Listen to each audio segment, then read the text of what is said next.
Su Excelencia Ahmed Lagrif, secretario de la Cámara de Consejeros del Reino de Marruecos y observador permanente ante el Parlamento Centroamericano. Muchas gracias por su interesante comparecencia.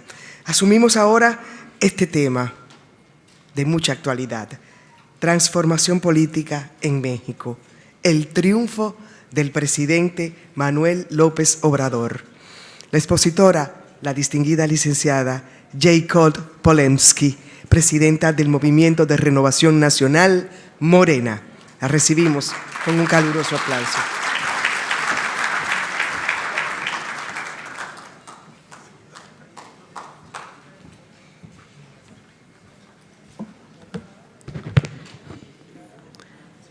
Distinguido Presidium, queridísimo Tony Raful, queridas compañeras y compañeros, es un gusto estar aquí y tengo que iniciar haciéndoles llegar a todas y a todos el saludo de nuestro presidente electo, Andrés Manuel López Obrador, quien está aquí con ustedes.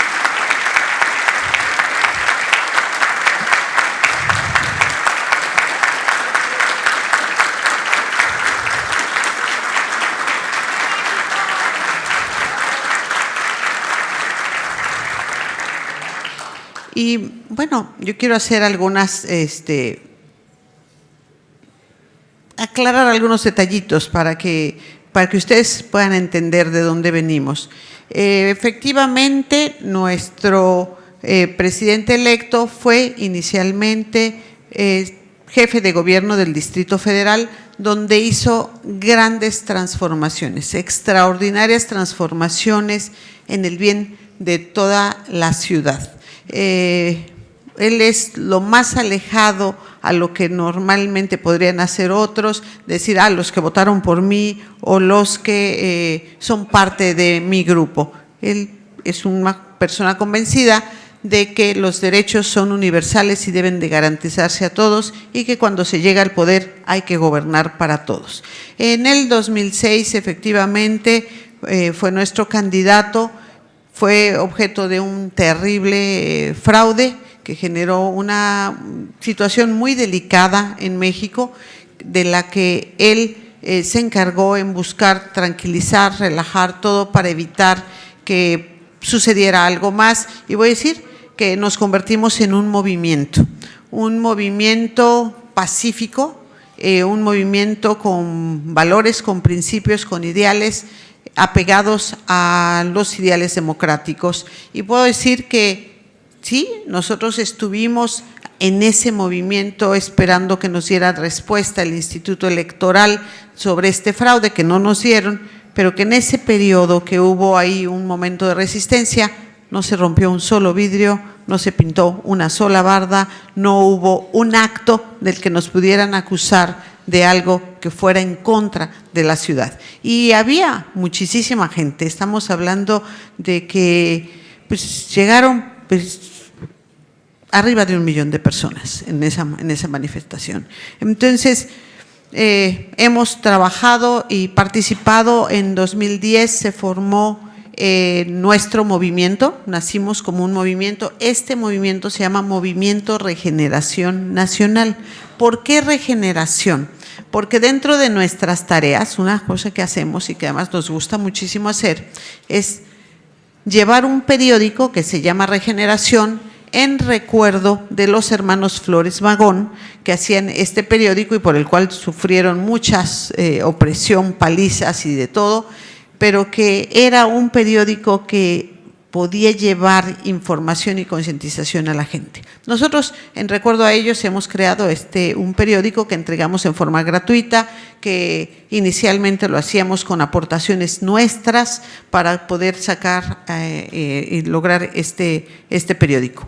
Pero bueno, movimiento, que se llama Movimiento Regeneración Nacional, un día nos llevó a decir, como movimiento, que conformado por muchos movimientos, solo somos testimoniales, no podemos lograr un cambio verdadero. Para lograr el cambio verdadero necesitamos convertirnos en partido, Necesitamos ganar y necesitamos incidir en las decisiones y el cambio de modelo económico que tiene México, que ha sido de aprobio, que ha generado una polarización económica desmedida, que efectivamente, como ya aquí lo decía el expresidente de Dominicana, ha vendido nuestras empresas, ha entregado todo a extranjeros y a todo mundo, y que ha generado una situación de inseguridad, de inequidad, de falta de empleo, en una situación realmente crítica. Efectivamente, así como lo plantea el Latino Barómetro, estamos en los peores lugares como país, siendo un país tan grande, por temas de corrupción. O sea, estamos en los primeros, sí, pero de inseguridad, de corrupción, de inequidad, de pobreza extrema. Esto es inaceptable en un país como México, y eso es exactamente lo que nosotros queremos cambiar, y por eso nos convertimos en partido. Pero antes, voy a decir, cuando nosotros, y seguramente de eso hablará mucho Héctor Díaz Polanco, antes de ser partido, siendo ya movimiento, teníamos una comisión de honestidad y justicia que encabeza, que preside Héctor Díaz Polanco, y que, debo decir, que ha sido el pilar fundamental dentro de nuestro partido, porque en el partido, en forma muy importante, estamos apegados a la honestidad, a la legalidad, a los principios, a la ética partidaria, y estamos cuidándolos de verdad en forma muy importante, y quien está a la cabeza de eso, y seguramente nos va a hablar, es Héctor Díaz Polanco, que además es dominicano, intelectual, la verdad, filósofo, escritor, todo, y yo estoy muy orgullosa de que él esté pues siendo la cabeza de Morena, y eso nos da mucha garantía. Entonces, cuando nosotros nos convertimos en partido, ya teníamos esta comisión de honestidad y justicia. El partido apenas cumplió 4 años. Recientemente, solo tiene 4 años de existir. En un principio, cuando nosotros empezamos como partido, pues teníamos que estar viendo quién podía ser candidato en todas partes. No teníamos ni siquiera los suficientes candidatos. Fuimos creciendo en una forma muy importante, avanzando hasta este triunfo, que obviamente no es solamente el trabajo de muchos compañeros y compañeras que han trabajado, es el resultado de una lucha que inició Andrés Manuel López Obrador hace muchísimos años y que no ha dejado, porque él es el único que ha recorrido todos los estados, todos los municipios, las rancherías, ha oído a la gente, ha hablado con la gente, está en donde está la base social, ahí muy cerca. Entonces, bueno, nosotros hoy somos un partido, pero un partido movimiento.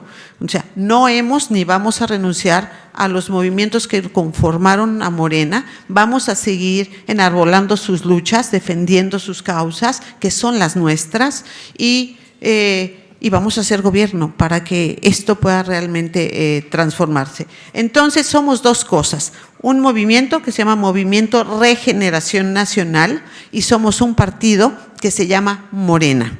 Morena, ¿por qué? Porque es Movimiento Regeneración Nacional. Así salió. Mucha gente dice, ay, que si hicimos grandes estudios de mercadotecnia y no sé qué para terminar el término Morena. No, así salió, porque lo que inicialmente salió era el periódico, que es Regeneración, y ahí no pensábamos ser partido político, ¿no? Entonces así han venido sucediendo las cosas en el camino. Somos un partido humanista, somos un partido nacionalista, somos un partido progresista que lucha en forma muy importante por la equidad y por la justicia. Y hemos hecho, antes que otros partidos, realidad nuestros compromisos. Voy a decir, por ejemplo, nosotros estamos por la igualdad. Se hablaba en el pasado, cuando se hablaba en el caso de la mujer de la equidad, se hablaba del 30% de los espacios. Cuando hablamos de igualdad, hablamos del 50% de los espacios.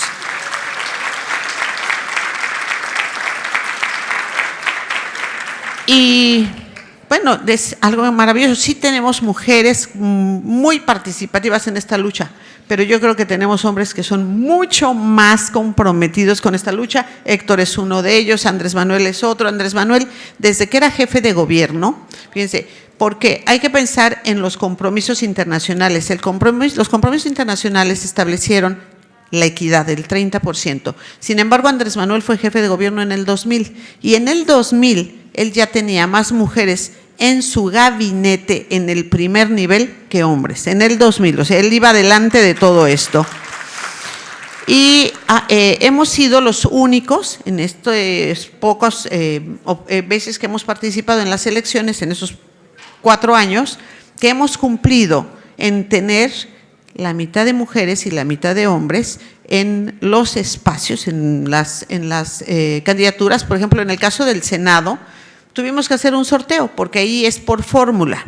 Entonces, en esa fórmula, uno va en primer lugar y otro va en segundo. Entonces dijimos, la mitad para mujeres, la mitad para hombres. ¿Qué estados? Pues no vayan a terminar que los grandes eran para los hombres y los chiquitos eran para mujeres. Entonces, eso sí lo sorteamos, nos quedó mitad y mitad.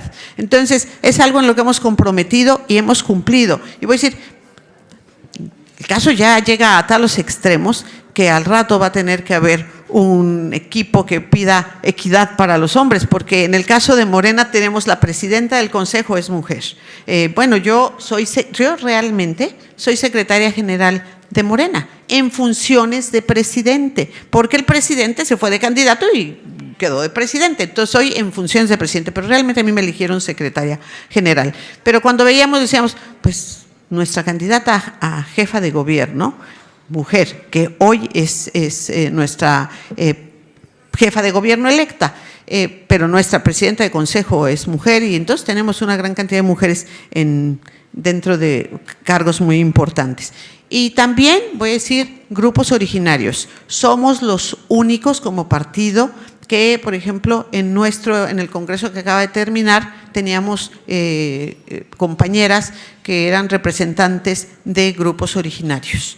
También tenemos los jóvenes más jóvenes en el Congreso, también vienen de Morena. O sea, para nosotros son muy importantes los adultos mayores, pero también los jóvenes, las mujeres igual que los hombres, o sea, no hacemos preferencias ni nada y hoy estamos muy interesados en que todo esto pues dé unos resultados que muestren que es factible. Somos voy a decir que dentro de Morena, yo creo que la mayor parte somos juaristas, entonces como juaristas estamos apegados a los principios juaristas y podría compartir con ustedes aquí uno, la austeridad republicana es un principio juarista al que nosotros honramos y que queremos pues, llevar a cabo en todo el gobierno, Y voy a decir, cuando hablo de todo el gobierno, creo que lo podemos lograr, porque nuestro presidente ganó con más de 30 millones de votos. Más de 30 millones de votos, que es el 54% más o menos de la votación, en un momento en el que efectivamente, como ya se dijo aquí, los partidos han tenido un desencanto y nosotros hemos tenido una situación todavía más crítica. Primero, imagínense, sí hacemos trabajo y tocamos, vamos y hacemos recorridos, tocamos puertas, hablamos con la gente y yo siempre digo, no somos repartidores de periódicos y tocadores de puertas, no.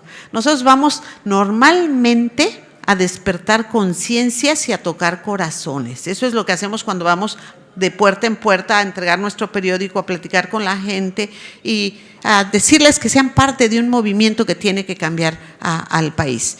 Y ha tenido suficientes resultados, que fue creciendo tanto que hoy, voy a decir, si comparo el número de militantes que tiene Morena contra los votos que tuvo Andrés Manuel, pues parecen poquitos. Pero cuando uno piensa que encabeza un partido que está compuesto por más de 3 millones, hoy 3 millones de militantes, dices, perdón, pero ¿cómo lo administras? Y pasó una situación especial.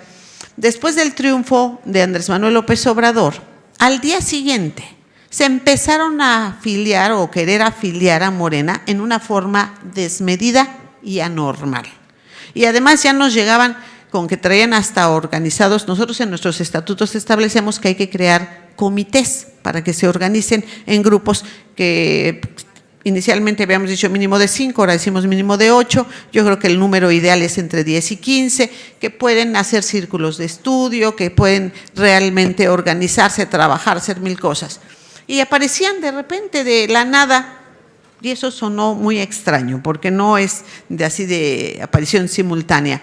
Nos hizo pensar muy mal, pensar alguien está atrás, alguien nos los está mandando, no sabemos si venían de qué tipo de grupos, y entonces cerramos la llave. Dijimos, no vamos a permitir a nadie si no hacemos un criterio de cómo evaluar quiénes son y quiénes quieren entrar al partido. ¿Por qué? Porque de repente el partido para el próximo año tenía una enorme cantidad de recursos, espantoso, era una cantidad que la verdad nos aterrorizó. Yo personalmente fui a hablar con el presidente López Obrador y le dije, estoy aterrada, tenemos un problema. Y él me dijo, ¿qué está pasando? Le digo, bueno, nos están asignando muchísimo dinero y eso está dramático porque todo el mundo va a querer venir por el dinero, para administrar esa cantidad de dinero.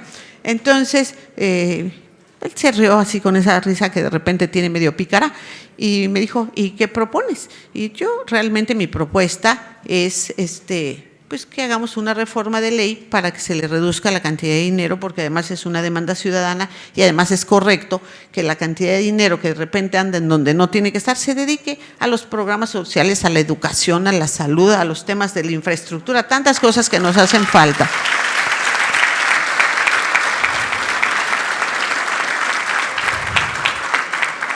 Pues Andrés Manuel de inmediato salió a declarar, Morena renuncia al 50% de los recursos. Y bueno, fue maravilloso. Ahora yo voy a decir, yo dije, estoy total y absolutamente de acuerdo en que Morena renuncie al 50%, pero no solo Morena. Nosotros queremos hacer una reforma de ley para que todos los partidos se modifique la fórmula y todos tengan menor cantidad de recursos, por lo menos el 50% menos, y que ese dinero se asigne a cosas más útiles. Del dinero que le queda a Morena, decidimos otra vez dividirlo en dos, otra vez 50 y 50, y el 50% se va a formar un instituto de formación y capacitación. Queremos, por una parte, el tema de la formación ideológica y la otra parte para preparar a los mejores diputados locales, federales, senadores, presidentes municipales, gobernadores. Queremos tener a los mejores con convicciones y principios. Queremos que nuestros militantes tengan una conciencia internacionalista, que conozcan de los movimientos que han hecho de América Latina lo que es hoy, lo que se ha sufrido, lo que se ha padecido para llegar y que no se olvide. Esto yo creo que es muy importante para lograr el cambio verdadero que tanta falta nos hace. Y antes nosotros invitábamos a la gente a formar parte y de verdad a que fueran candidatos, casi les pedíamos. Hoy, si los formáramos, darían vueltas y vueltas y vueltas, porque hoy todos quieren ser candidatos, porque ya se dan cuenta que con Morena llegan, ganan. Entonces nosotros no queremos que sea así, queremos que se esfuercen, tener su hoja de vida, tener su capacitación y preparación y saber qué van. Y en ello, lo más importante para nosotros es los principios y los valores, la ética partidaria, la ética política. Creemos que la política es una actividad noble porque te permite ayudar a los demás, te permite a través de la política trabajar por los demás. El problema son los políticos que han pervertido a la política y que han hecho quedar muy mal y han hecho que la gente no crea.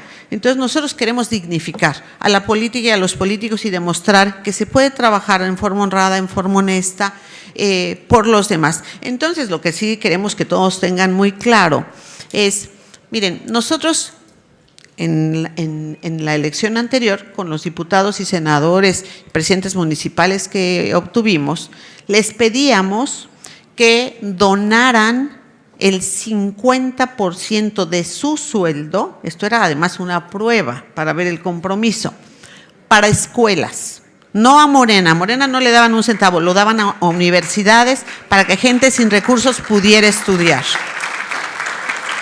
Y debo decir que en esta campaña lo que más fuerza nos daba era poder llegar y decir, las autoridades electas de Morena donan el 50% a las escuelas. Y claro, los que habían sido diputados locales y ahora querían ser diputados federales o al revés, pues sí, claro que llegaban y podían decir, con la mitad de mi sueldo se crearon tantas escuelas o se apoyaron a tantos jóvenes para que estudiaran. Y eso es algo tangible, algo que la gente realmente ve y que es muy distinto a decir, pues presenté tantas iniciativas, tantos puntos de acuerdo, tantos no sé qué, y la gente no entiende, pero es lo sustancial sí.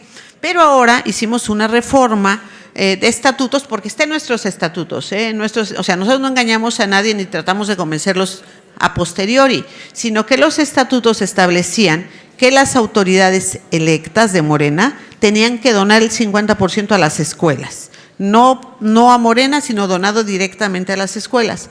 Pero ahora no podíamos hacerlo porque ya siendo gobierno, como el tema es hacerlo en todo el país, y lo que sucede es que en México, yo creo que más que en ningún otro país, no hablo de América Latina, hablo del mundo.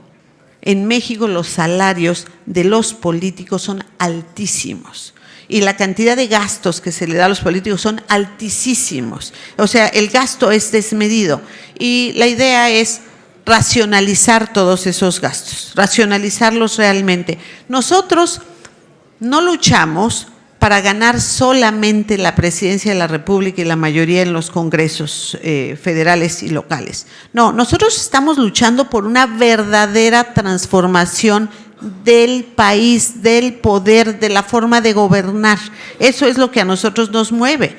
Y queremos y creemos que ese voto masivo que se le dio no solo al presidente, sino a su Congreso, al Congreso que lo va a acompañar, nos genera una enorme responsabilidad.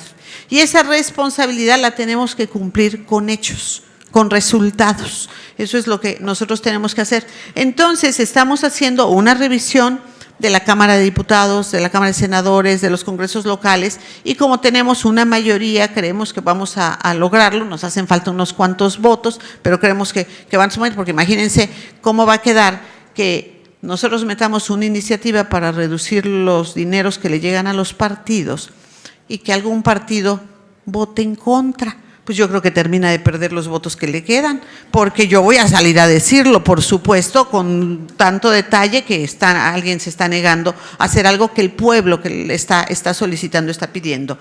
Por explicarles y contarles un ejemplo, la Cámara de Senadores, yo fui senadora, la Cámara de Senadores originalmente, pues solamente el partido en el poder llevaba a cabo todo. Después, cuando empezaron a hacer dos partidos mayoritarios, pues entonces se los repartían. Entonces, uno tenía la presidencia de la Cámara de Senadores y otra de la Junta de Coordinación Política.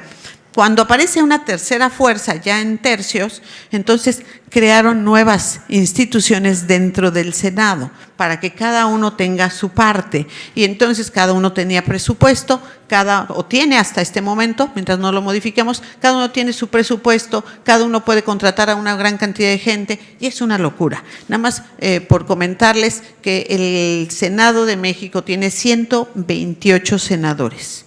Y tiene 5,800 y pico, no me acuerdo, casi 5,900 trabajadores para atender a 128 senadores. O sea, es irracional, es un absurdo por donde lo veas. Entonces, ¿qué queremos hacer?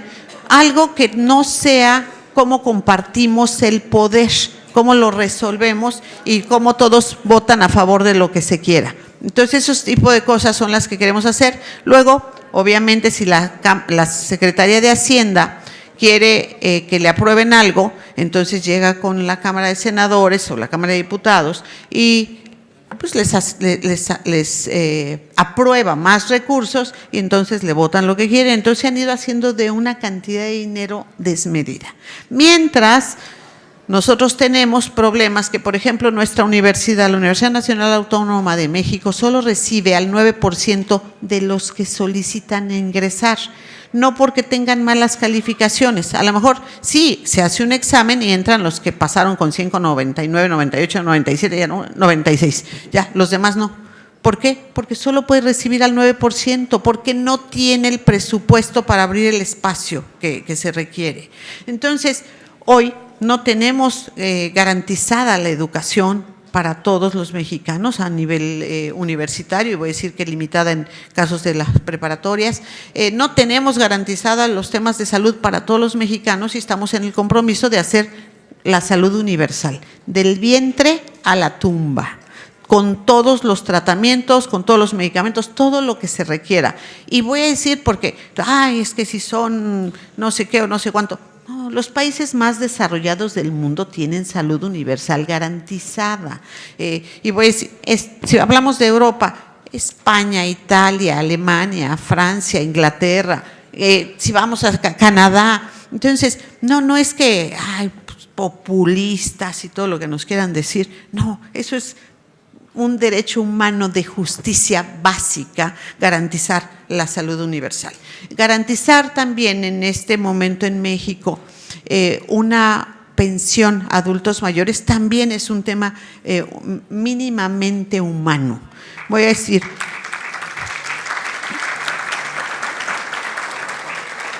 yo fui presidenta de la Cámara Nacional de la Industria de Transformación y un expresidente me decía, mira, ahí está tu defendido, le está regalando el dinero hasta a los ricos. Y yo, ¿cómo? Me enseña una tarjeta. Mira, a mi tía le llegó su tarjeta de pensión de adultos mayores. Yo, obviamente era una gente de mucho dinero. Entonces fui a ver a Andrés Manuel y decir, pero me acaban de decir que se le da dinero hasta a los ricos, que cómo puede ser si no les hace falta. Y yo iba injertada en la angustia, enojada, injertada en Pantera y todo lo demás. Y Andrés Manuel, con esa calma que lo caracteriza, te escucha y me dice, mira, Jacob, tenemos muy poco dinero. Si hacemos estudios de a quién sí y a quién no, nos vamos a gastar una buena parte del dinero. Y luego vamos a tener que crear una institución para administrarlo y generar una burocracia que no hace falta. Y luego va a haber corrupción de que me das la tarjeta y entonces yo te doy tanto y si no todavía no me toca. Entonces, mejor se hace universal. A los adultos mayores de edad se les hace una tarjeta. Quien no la necesita, que no la tome, que no la use, que no la pida. Ahora, si alguien que no la necesita la usa, que en su conciencia quede, pero los derechos son universales. Así piensa López Obrador.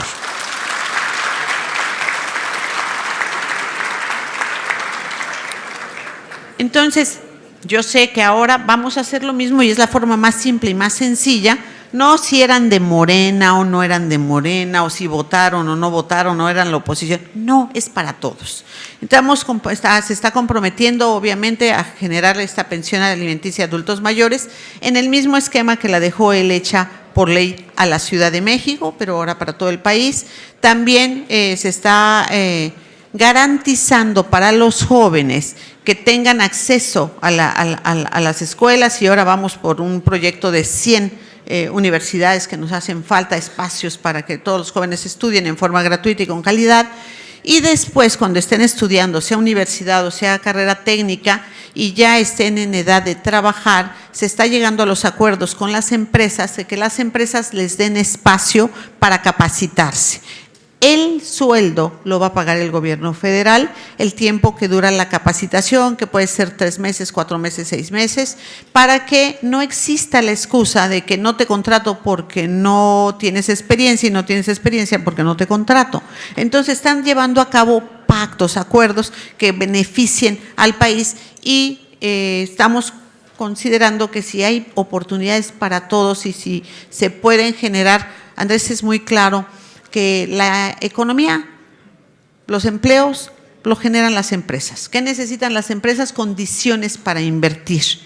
¿Cuál es el problema hoy en México? El tema de la inseguridad en forma muy importante, que es un costo importantísimo para las empresas y que te quita mucha competitividad. Y la falta de infraestructura, que también te quita competitividad. Si tú inviertes en esta parte, los empresarios pueden gastar más, invertir más y generar empleo si evitas la corrupción. El Banco Mundial dice que a México la corrupción le cuesta aproximadamente entre el 9 y el 9.7 del PIB. Los programas sociales en México, la educación, la salud y programas sociales cuestan el 7% del PIB, o sea, más de lo que cuesta la política social es lo que se lleva la corrupción. Ese es el tema. Se compran, en las compras de gobierno están a sobreprecios y se pagan sobreprecios cuando ese dinero bien cuidado puede alcanzar. Y ya López Obrador dio muestra de que podía hacerlo y nosotros estamos muy comprometidos con ello. Ahora, tenemos principios básicos y voy a decir, empezamos de algo muy sencillo y muy simple, que yo misma, cuando lo oí decía, ay, pero es pan comido, ¿no? Esto es algo muy sencillo. No, pero cuando uno va con los políticos, entonces resulta que no es igual, porque Andrés siempre dice, no, yo tengo 3 principios básicos: no mentir, no robar, no traicionar. Yo decía, pan comido, ¿no? A ver, pídanselo a un político mexicano. Y ni la primera pasa. Entonces, sí es algo en lo que se comprometen la gente que entra a Morena, toma estos compromisos, porque no todos los que entran a Morena son militantes de Morena o los que son candidatos, muchos pueden no serlo, pero lo que sí tienen que hacer es comprometerse con nuestros principios y si no cumplen los principios, entonces van a la Comisión de Honestidad y Justicia y ya les contarán cómo funciona la comisión, pero es un hecho que, pues, que pueden perder sus derechos partidarios por una parte, pero pueden terminar expulsados también. Y voy a contar 2 cosas, y aquí está el presidente, no me va a dejar mentir. Cuando estábamos en la primera parte de Morena, tuvimos un diputado que tuvo una conducta. Tuvimos un diputado que tuvo una conducta inadecuada en Morelos. Y entonces el caso llegó a Honestidad y Justicia. Y la prensa te decía, oiga, pero se van a quedar sin su único diputado. Pues sí, nos vamos a quedar sin el único diputado, porque un diputado que tiene una mala conducta, preferimos no tener a nadie, por supuesto.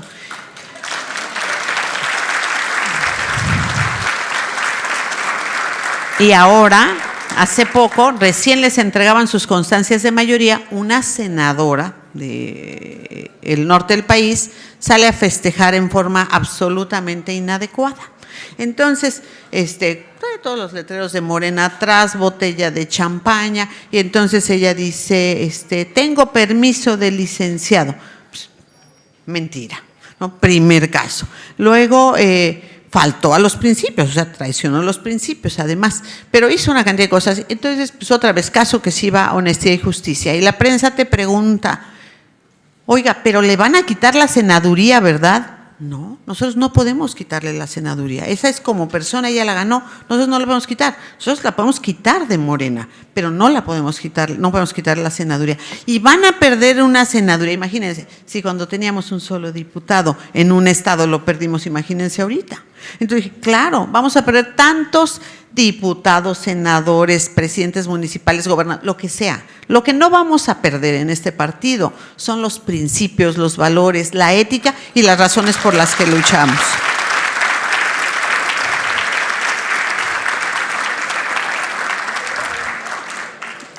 Yo creo que la población está cansada de la forma tradicional, indolente en la que se ha hecho política, y que eso ha generado un fenómeno dentro de Morena y un fenómeno alrededor de Andrés Manuel López Obrador, porque de verdad ha sido un fenómeno lo que ha sucedido, y de todas las edades. Andrés Manuel salía a decir, bueno, resulta que soy el candidato de mayor edad, ¿no? Entonces, también el de mayor experiencia, pero el que tiene a todos los jóvenes con él. Y efectivamente, todos los jóvenes atrás de Andrés Manuel López Obrador. Y teníamos 2 candidatos que eran más jóvenes y uno súper joven que no lograba convencer a los jóvenes. Es algo impresionante, algo así como que maravilloso, porque mucha gente creyó que Andrés Manuel solamente convocaría o convencería a los adultos mayores. No, eran las mujeres, eran los jóvenes, eran todos, en una forma impresionante. Nosotros podemos presumir que en Morena tenemos el mayor número, bueno, yo creo que todos los intelectuales de México están en Morena. Y ahí hay equipos que encabeza Héctor, que han trabajado y han participado en forma voluntaria con nosotros. Ustedes no saben, es algo maravilloso porque yo vengo de ser empresaria, pero no soy la única que soy voluntaria. En Honestidad y Justicia, por ejemplo, Héctor también es voluntario. Todos los que forman parte de Honestidad y Justicia no reciben un sueldo. Cuando digo que somos voluntarios es porque no recibimos un sueldo, ni viáticos, ni gastos, ni nada, y que estamos en esto muy comprometidos porque creemos en ello, no porque nos van a pagar un buen sueldo. Estamos trabajando exactamente por ideales, por principios. Y yo creo que efectivamente trataron de acabar con Morena. ¿Saben por qué no pudieron? Porque ni siquiera nos entienden.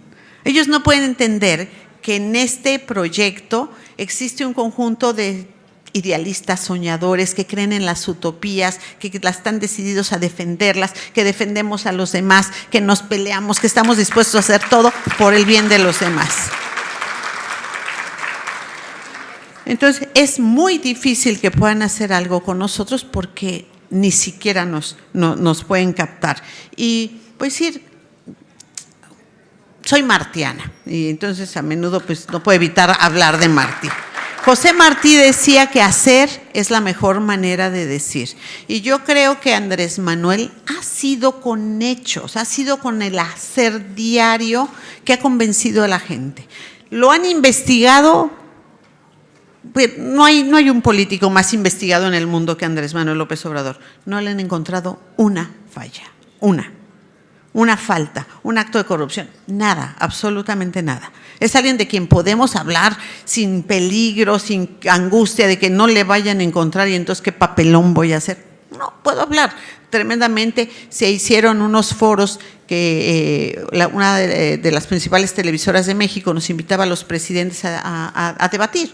Y yo normalmente iba sin nada. Y ellos llevaban cartulinas, ¿no? Entonces presentaban sus cartulinas a la prensa, así para que vieran lo que decían, y atrás decía lo que tenían que decir. Y yo no llevaba nada, agarraba la hojita para apuntar lo que tenía que contestar. Y me di cuenta que, de verdad, no traían con qué hablar, con qué pelear. Yo podía rebatir todo lo que quisiera y salíamos adelante. Entonces decía, mucha gente decía, ay, eres muy buena en el debate. Y decía, no, traigo muy buen proyecto, traigo un candidatazo, los otros están perdidos. Se peleaban entre ellos que si la estafa maestra, 1,000 y tantos millones de pesos, que si el lavado de dinero, que no, era una cantidad de cosas. Y yo estaba como juez de línea, nada más viendo quién acusaba más a uno, al otro, no sé qué. ¿Saben de qué nos acusaron a nosotros? Andrés Manuel planteó que se creara una constitución moral. Porque ya hay un antecedente en México, un intelectual hizo la cartilla moral de Alfonso Reyes, y él planteaba lo mismo diciendo, necesitamos recuperar los valores, necesitamos el amor a la familia, el amor a México, el orgullo, la dignidad, el honor, todo eso tiene que recuperarse, tiene que revalorarse, tiene que haber una posición distinta donde la gente pues realmente no le digas corrupto y no pasa nada, ni sienten, se les resbala. Entonces teníamos que cambiar todo eso. Entonces, mientras ellos se acusaban uno al otro de la corrupción y el lavado de dinero, y yo pues, observaba, de repente quieren acusar a Andrés Manuel. ¿Cómo se le ocurrió proponer una constitución moral? Imagínense si no era fácil defenderse. Pues estaba regalado al lado de ellos, ¿no? Era cosas así. Luego, en México existe, tienes que presentar tu declaración, se llama 3 de 3. Esta declaración plantea que presentes todo lo que o sea, tu declaración de impuestos, tu declaración de bienes y tu declaración de conflicto de intereses, si en algo te afecta. Y yo estoy de acuerdo en esos tres, menos en que en este momento te digan que lo pongas en las redes sociales, porque obviamente por tema de seguridad es muy peligroso. Pero bueno, Andrés no tiene problema al respecto y obviamente lo presentó en todo. Y entonces decían que estaba mintiendo, que no podía ser así porque… Y yo siempre, ¿por qué dicen que miente?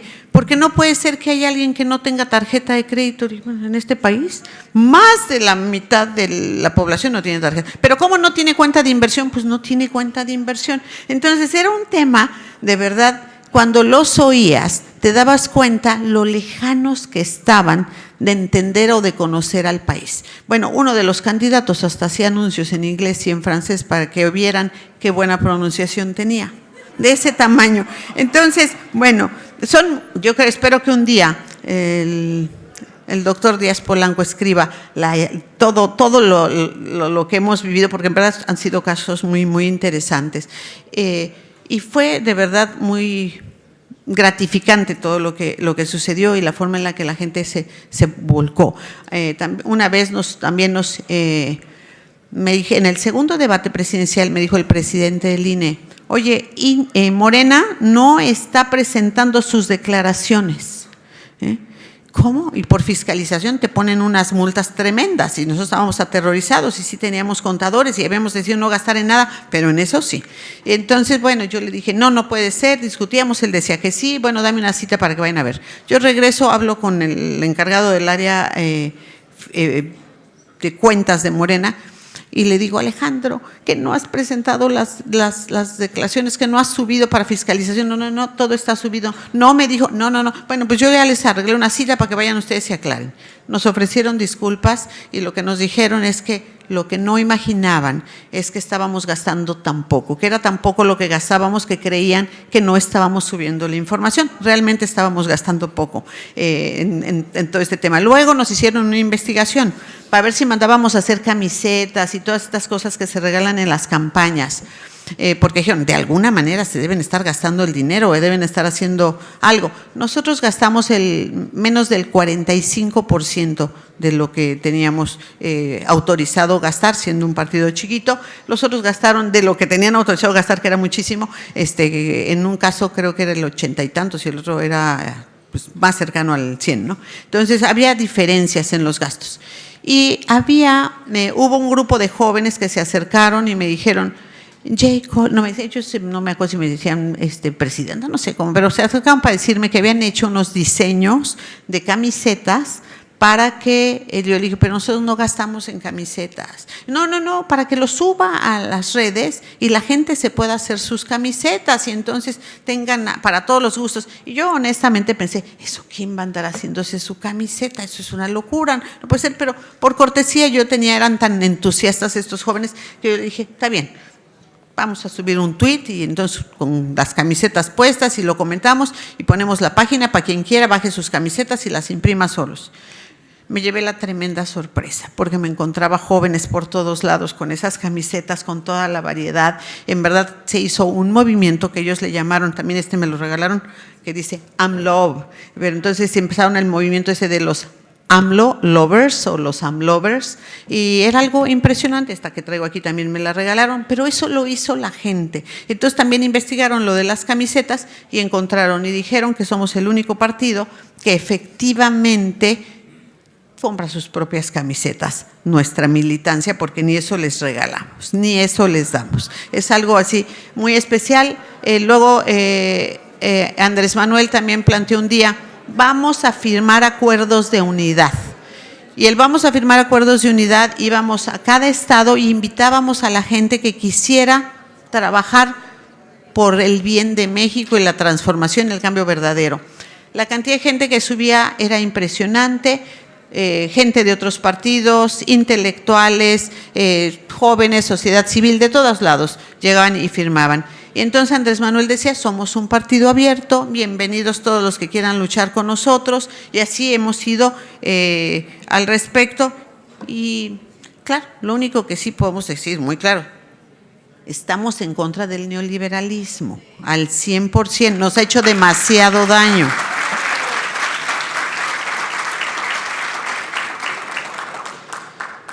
Y entonces mucha gente se sumó, mucha gente vio y creo que pudimos demostrar que si Andrés iba a gobernar para todos, pues por supuesto que aquí cabían todos. Dentro de las iniciativas, para terminar, que está planteando, en México no puedes juzgar al presidente en funciones, bajo ninguna circunstancia. Dentro de las iniciativas que ha planteado Andrés para empezar con esto, está el tema del plebiscito y la revocación de mandato. Entonces, a los 3 años se va a hacer el plebiscito ya por ley para que, si la gente está de acuerdo y lo aprueba, se queda y si no, se va. Él lo hizo como jefe de gobierno. Voy a decir que cuando él fue jefe de gobierno ganó con menos del 40% y a la primera prueba traía más del 90% de reconocimiento. Creemos que le va a ir igual, pero creemos sobre todo que es muy importante que ya se establezca y que se pueda juzgar al presidente en funciones. Si se puede juzgar al presidente en funciones por corrupción, otra o que se vuelve delito grave es la compra de voluntades, la manipulación dentro de los esquemas electorales, porque hoy todavía en México se compran mucho los votos y queremos evitar todo eso. Entonces eso también va a ser una modificación de ley.